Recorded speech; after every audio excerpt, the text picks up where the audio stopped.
Hello guys, welcome back to my channel craft zone. അപ്പോൾ ഈ craft അല്ല വ്ളോഗാണ്, ഒരു മിനി വ്ളോഗ്. അപ്പോൾ നമ്മൾ വീട് പണിയും ഇതുപോലെ മതിൽ പണിയൊക്കെ നടത്തുന്നെങ്കിൽ പോവാണ്. സ്കൂട്ടിയിലാണ് പോകുന്നത്, അത്യാവശ്യം ദൂരം ഉള്ളതുകൊണ്ട്. അല്ലെങ്കിൽ ഞാൻ നടക്കുന്നുണ്ട്, പക്ഷെ നല്ല ദൂരമുണ്ട്, അതുകൊണ്ടാണ് ഇതിൽ പോകുന്നത്. പിന്നെ ഈ ഒരു മതിൽ പണി കണ്ടോ ഗൈസ്, കഴിയാറായി. ഇനി ഒന്ന് കെട്ടിപ്പൊക്കണം, പക്ഷെ കഴിഞ്ഞു കേട്ടോ. നമുക്ക് കെട്ടിപ്പൊക്കിയാൽ മതി. ആ ഒരു അറ്റം വരെയുണ്ട്. പിന്നെ ഇതാട്ടോ പഴയ വീട് കണ്ടോ, ഇതാണ് നമ്മുടെ പഴയ വീട്. അപ്പോൾ ഇതിൻ്റെ അപ്പുറത്ത് തന്നെയാണ് ഞങ്ങൾ പുതിയ വീട് കെട്ടുന്നത്. പഴയ അച്ഛമ്മേൻ്റെ വീടാണ്.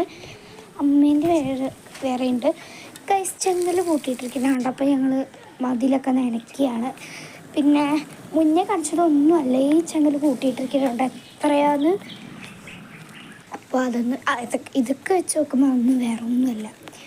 അപ്പോൾ എല്ലാവരും ചെങ്കല്ലാട്ടോ, അവിടെ ചെങ്കല് ഇവിടെ ചെങ്കല്, എല്ലാവരും ഞങ്ങളാണ്. പിന്നെ ഒരു ഇതിന് എന്താ പറയുക, തെങ്ങിൻ്റെ ഓലേ അങ്ങനെ എന്തെങ്കിലും പറയാം.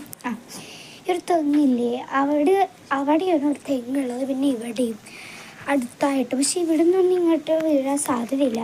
അവർ ചിലപ്പോൾ വീണപ്പോൾ ഇങ്ങോട്ട് എടുത്തിട്ടതായിരിക്കും. അപ്പോൾ ഇതാണ് തറ. അടുത്തന്നെ പണി തുടങ്ങും കേട്ടോ, അതൊന്നും ഉണങ്ങിയിട്ടുണ്ട്. പിന്നെ ഇതാണിപ്പോൾ കെട്ടിയ മതിൽ കണ്ടോ ഗൈസ്. 3 ഭാഗത്ത്, എല്ലാ ഭാഗത്തും ചെങ്കലാണ് സത്യം പറഞ്ഞാൽ. ഇത് പഴയൊരു ഗേറ്റാട്ടോ, ഈ ഒരു മതിൽ പണീൻ്റെ അടുത്ത് തന്നെയാണ്. അപ്പോൾ ഇത് ഞങ്ങൾക്ക് ഒതുക്കാനിരിക്കുമായിരുന്നു. പിന്നെ ഇത് മതിൽ പണീൻ്റെ ഇടയ്ക്കൊന്ന് പൊട്ടിയിട്ടും ഉണ്ടായിരുന്നു സ്റ്റെപ്സൊക്കെ. ഇനി ഇതാണ് മതിൽ അത്യാവശ്യം കഴിഞ്ഞു. അടുത്ത് പാടമൊക്കെ ഇങ്ങനെ ട്രാക്ടേഴ്സൊക്കെ ഉണ്ട്. ഇപ്പോൾ റൂട്ടാട്ടോ, മരത്തിൻ്റെ 2 മരത്തുകളുടെ റൂട്ട് ഇങ്ങനെ കൂട്ടി വെച്ചിരിക്കുകയാണ്. അപ്പോൾ എല്ലാ പരിപാടിയും കഴിഞ്ഞിട്ട് ഞങ്ങൾ സ്കൂട്ടി എടുത്തിട്ട് വീട്ടിൽ പോയി.